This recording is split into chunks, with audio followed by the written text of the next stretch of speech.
The following podcasts are replays of some of Faith Over Breakfast's most popular episodes. This is a March replay series because Pastor Eric is on vacation.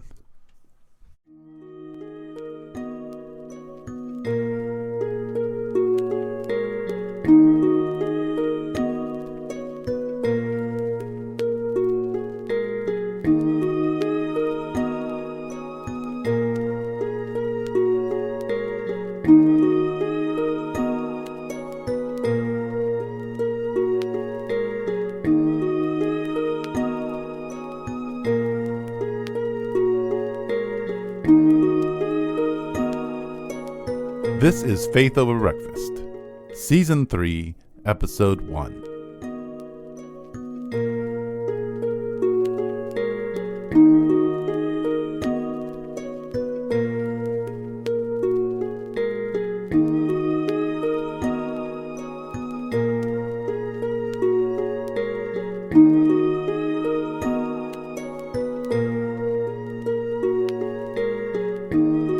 Hey everybody, this is Eric. I'm all by myself. I just put together a short little podcast for you on politics, the gospel, and what the Holy Spirit is doing, tribal church, those kinds of things. So I hope you enjoy. Hope I don't ruffle too many feathers.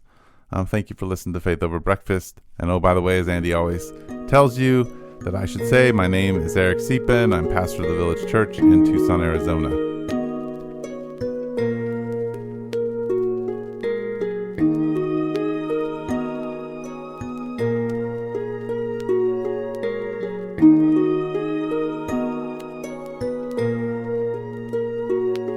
Well, welcome to Faith Over Breakfast. This podcast is titled No Andy because he forgot to tell me he was out of town. And so I'm going to do this podcast solo. And really it's just going to be a short little podcast, maybe the musings of Eric's mind in the morning when there's nothing in there.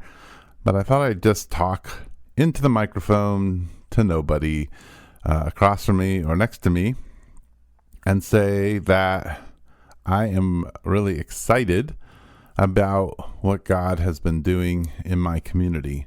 I'm excited about the growth in people and in transformation in people's lives. And so here I am just thinking about things. I've been a pastor now for really probably been a pastor since 1998. So at least 20 years I've been doing this. Speaking, counseling, trying to figure out what it looks like to bring the gospel to people in a way that they can grab hold of it and understand and connect to the Spirit. And we live in this age now where it seems to me that we no longer really actually know what is true. In fact, at the dinner table last night, we were joking around, my family and my son. Somebody said, well, that's the facts. And my son said, well, the facts are debatable. And we've come to this point where we have broken down language to a place where we can have it say anything we want it to say. I would argue that in our American culture, when you look at our leaders, in particular Bill Clinton and George Bush, one Republican, one conservative, the way they ran both their campaigns and then their 8 years in office, both of them employed many different, what I would call postmodern strategies. They used language to get what they want in a different way than it used to be, and to get themselves out of things that normally you probably wouldn't be able to get out of. And I know that I'm not going to go into detail on that. And you might be going, well, what are you talking about, Eric? That doesn't make any sense. But notice, I mean, if you just think about the kinds of conversations we're having around gender, the kinds of political conversations we're having, in fact, really in postmodern theory, at least certain strains of postmodern theory, it truth really only comes by the person or group who's in power. The community of power is able to determine what is true. And you see this in our present president, and you also see it in our previous president, that the truth itself and the way we narrate the way things are comes from the people in power and the language they use, and you can't use any other language to counter them. In fact, what I would say that Donald Trump has done this very successfully is he's used language almost as a machine gun, and if you can fill up the space with language, it doesn't really matter if what you're saying is true or not. You just need to overwhelm everyone else's language. While that stream is going on, you look at the way we get news now, from the internet to the 24-hour news cycle, to the constant the conversation about what's happening in a comedic sense, now that we kind of get our news with humor, and we look at our comedians and our satirists as actual people to tell us what's happening.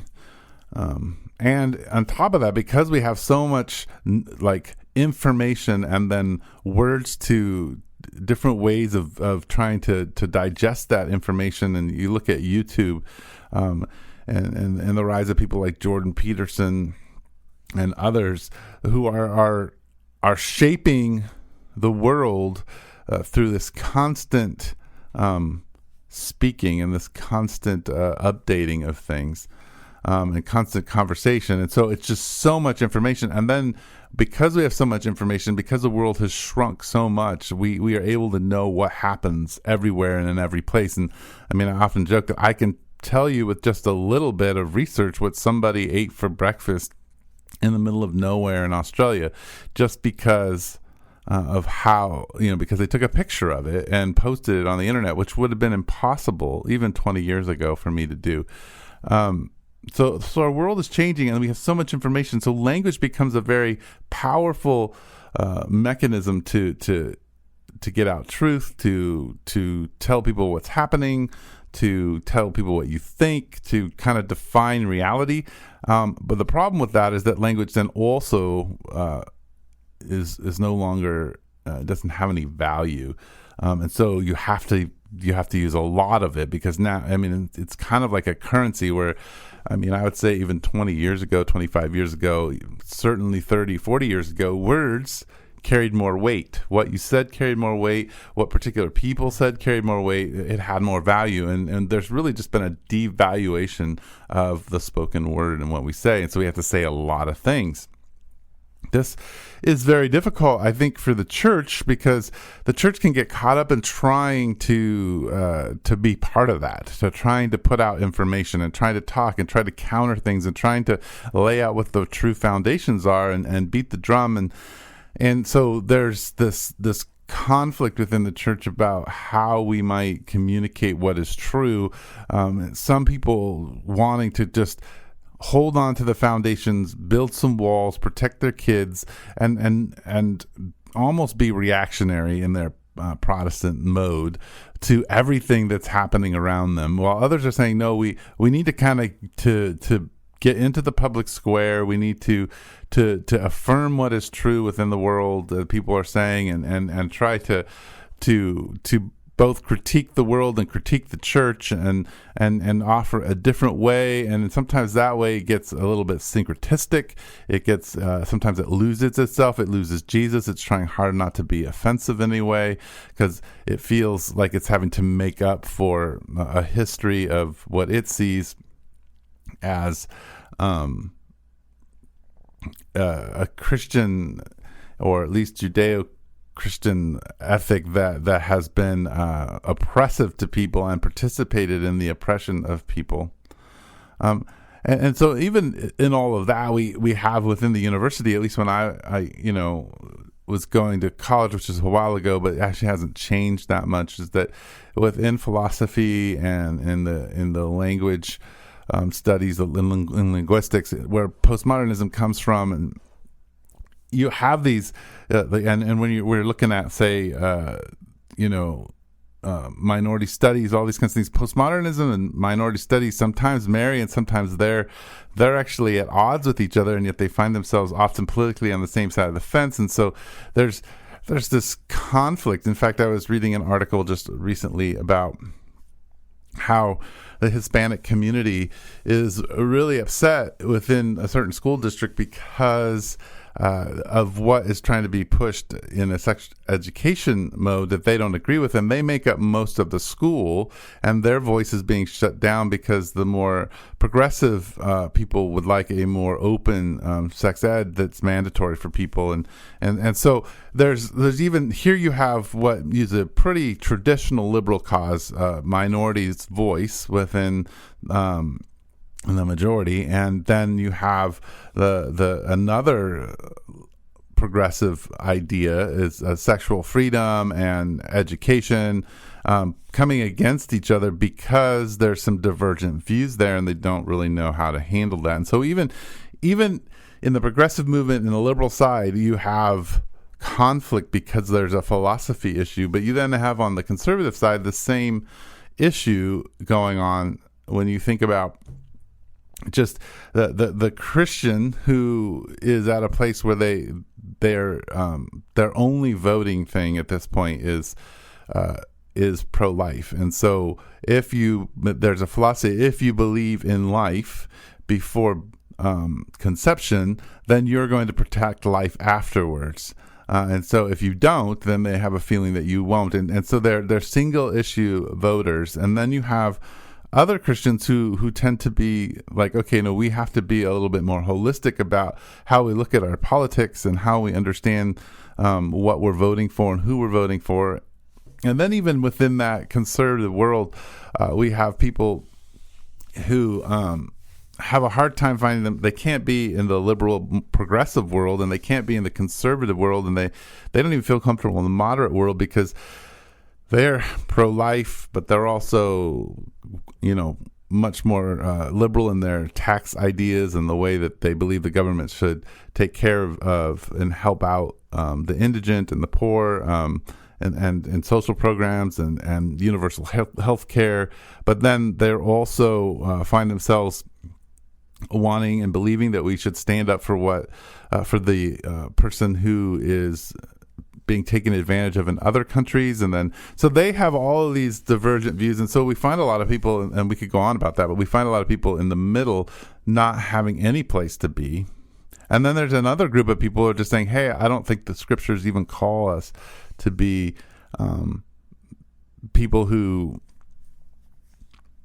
are supposed to be part of government. We should take advantage of whatever our government gives us to get the gospel out, but our job is to care for the people in front of us. Our job is to be driven by causes that God brings into our life and then allow those things to unfold, but that there isn't like a system that we should kind of plug ourselves into to get ourselves into government and control of things, but that we should be living out lives that invite people into something different.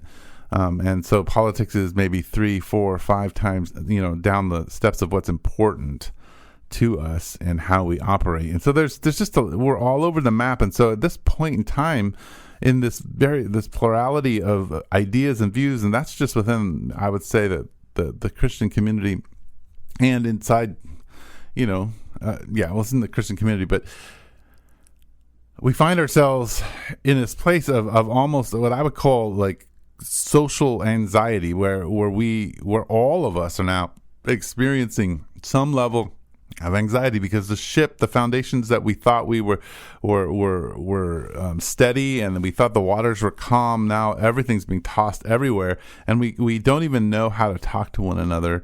We're having a hard time disagreeing with one another. We become very factional in the way that we operate, and I think this is dangerous because we really aren't talking about how to articulate the gospel to our neighbor. We're not at that place. We're worried about our political system. We're worried about our financial system. We're worried about our social system, and yet we're really not thinking that much about the neighbors that God has put in our life. And when I say neighbor, I'm actually not saying your next door neighbor, like the person who lives next to you, though that would be included. I'm talking about your neighbor, meaning the person that you interact with, the people outside of your family that you brush up against. These are your neighbors. The people that you bump into, the people you talk to, the people that you have regular rhythms with who aren't side of your family. And so I think we have to do some hard work in thinking those things through.